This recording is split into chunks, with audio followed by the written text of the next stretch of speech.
Assalamualaikum warahmatullahi wabarakatuh. Alhamdulillah kali ini aku masih bisa share ke teman-teman semua. Teman-teman gimana nih kabarnya? Mudah-mudahan diberikan kesehatan dan kebahagiaan setiap harinya ya. Amin amin ya Allah ya Rabbal alamin. Nah teman-teman, kali ini seperti biasa aku mau sharing budgeting di bulan Maret. Dan di sini aku mau share gimana sih tips-tips untuk berhasil buat mengatur keuangan. Sebelumnya di sini aku mau disclaimer dulu ya, kalau di sini aku juga sama masih dalam pembelajaran ya teman-teman. Bukan berarti aku sharing seperti ini tuh karena aku tuh udah menguasai hal ini, nggak sama sekali ya teman-teman. Tapi aku mau sharing pengalaman pribadi aku aja. Mudah-mudahan teman-teman bisa ambil baiknya ya. Nah sebenarnya hal apa aja sih yang harus kita lakuin dalam mengatur keuangan dan hal apa aja yang harus kita hindari pada saat mengatur keuangan. Nah yang aku lakukan pertama itu adalah perbaiki mindset dulu ya teman-teman. Jadi ketika kita mau memulai mengatur keuangan, kita tuh harus menerapkan mindset dulu, yaitu mindset yang positif, bahwa kita bisa menggunakan uang ini dengan baik dan cukup gitu. Jadi kayak afirmasi positif buat diri sendiri. Misalkan kita punya gaji sekian, terus kita ucapkan uang ini pasti cukup sampai akhir bulan. Dan jangan sampai ada pikiran yang dari awal tuh kita udah pesimis gitu. Karena mindset positif ini sama aja kayak kita menjalankan apa yang ada di pikiran kita gitu teman-teman. Nah yang kedua itu ikhtiar. Di sini aku mau sharing ya, jelasin satu persatu. Dimulai dari budgeting ya. Nah budgeting ini salah satu ikhtiar kita untuk berusaha mencukupkan ya teman-teman. Yang kedua itu ada sedekah. Jadi sedekah ini juga poin penting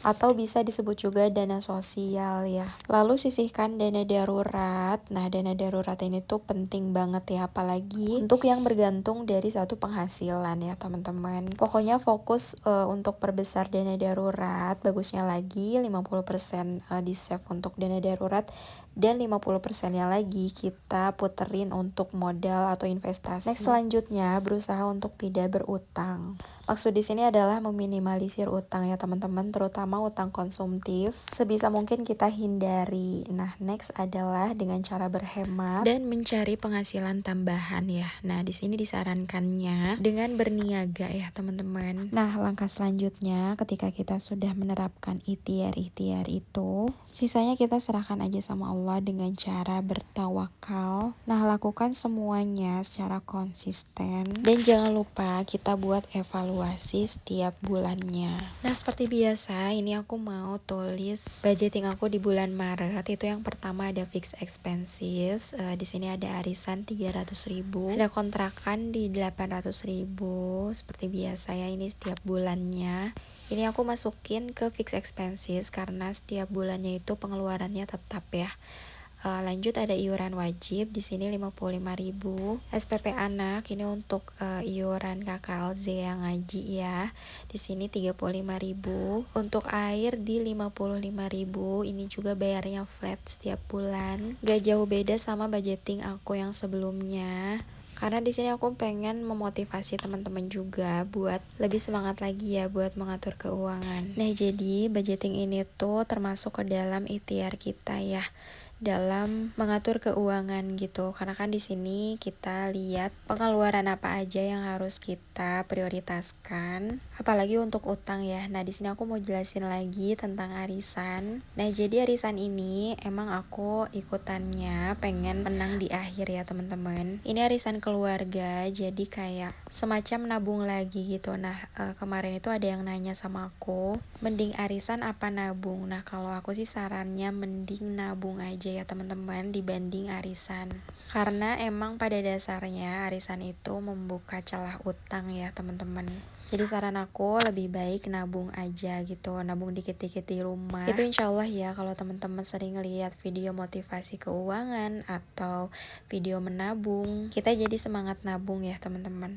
Nah, next di sini untuk sosial ada sedekah dan orang tua. Seperti biasa di sini aku nggak tampilin atau tulisin budgetnya karena di sini fleksibel ya teman-teman. Nah, terus apa sih yang nggak dibolehin dalam mengatur keuangan? Sebelumnya kita harus tahu tahu dulu ya apa alasan kita mau mengatur uang. Karena banyak pengeluaran tak terduga, karena ingin beli sesuatu yang kita inginkan, atau karena investasi untuk masa tua, ingin menghindari beban utang, atau malah hanya ingin sekedar menimbun uang. Nah, kita harus tahu dulu ya teman-teman, tujuan kita mengatur keuangan itu untuk apa? Karena ada yang tidak diperbolehkan juga ya, menimbun uang. Karena di dalam Islam pun kita dilarang ya untuk menimbun uang, teman-teman. Jangan sampai ketika kita sudah dimampukan atau diberi rezeki yang lebih, tapi kita sengaja untuk menimbun uang ya, sampai nggak ada perputaran yang mengakibatkan krisis ekonomi dan imbasnya pada rakyat kecil ya teman-teman. Nanti aku bakal bahas lagi sedikit ya untuk poin yang ini. Nah, next di sini ada saving, ada dana darurat 300.000, sinking funds di sini 500.000. Untuk pendidikan anak di sini aku save 500.000 dan tabungan rumah di sini aku nggak tulis nominalnya karena sedikitnya juga aku butuh privacy ya teman-teman. Nah, sebenarnya di dalam Islam juga kita tidak diperbolehkan untuk menimbun uang, tapi lebih baik berinvestasi ya teman-teman. Baik itu berniaga atau berdagang dan investasi emas. Menurut yang aku tahu, memang dalam menabung ini juga ada anjurannya dalam Islam ya teman-teman, tapi jangan sampai berlebih-lebihan. Nah, itu anjuran kita untuk menyimpan sebagian harta ya teman-teman, khususnya dana darurat. Dan yang lebih baiknya kita dianjurkan untuk berinvestasi atau berniaga ya. Makanya di sini aku lagi belajar menerapkan juga nih. Ternyata menabung yang berlebih-lebihan itu nggak baik ya teman-teman, apalagi sampai menimbun uang yang punya dampak negatif untuk kemajuan perkembangan ekonomi, khususnya untuk negara kita ya teman-teman. Nah, sebenarnya dengan cara menabung uang itu kita bisa berhasil nggak sih? Nah, bisa ya teman-teman. Nah, menabung dan mengatur keuangan itu benar-benar bisa menjaga dan mengontrol pengeluaran kita ya. Dampak positifnya juga banyak, asalkan tadi jangan sampai berlebih-lebihan yang nantinya akan berdampak negatif. Kita kan juga nggak tahu ya, nabung di rumah dalam jangka besar gitu, dalam jangka yang lama, karena lama-kelamaan nominal uang itu akan tergerus inflasi ya teman-teman. Jadi biasanya menabung yang aku terapkan itu adalah dalam bentuk logam mulia dan dalam bentuk usaha ya teman-teman. Jadi nggak apa-apa nih kalau kita misalkan menabung uang nanti untuk dibelikan logam mulia. Nah, saran aku sih lebih baik kayak gitu ya, kecuali dalam waktu jangka pendek ini gitu, kayak beli barang-barang atau untuk berkurban untuk jangka pendek gitu ya teman-teman.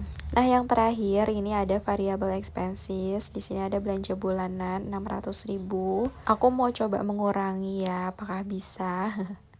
Next di sini belanja mingguan 1 juta.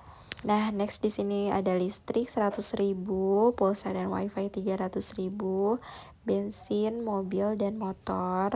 Di sini aku anggarkan 450.000, dana darurat atau dana tak terduga 300.000. Jadi ini tuh kayak kalau misalkan di akhir bulan nih ada pengeluaran tak terduga, aku suka ngambil dari sini ya teman-teman.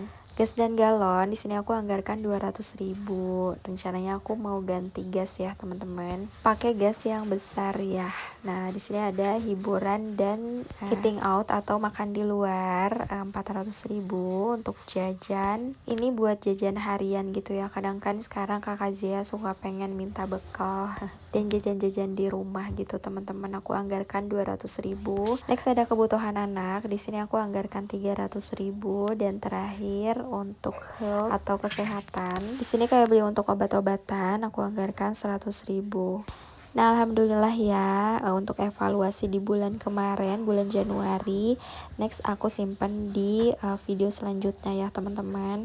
Nah, untuk bulan Maret juga jangan lupa tulis evaluasinya. Pokoknya setiap bulan kita harus evaluasi biar tahu ya mana pengeluaran yang harus dikurangi atau ditambah. Terus biasanya kita kecolongannya di budget yang mana nih.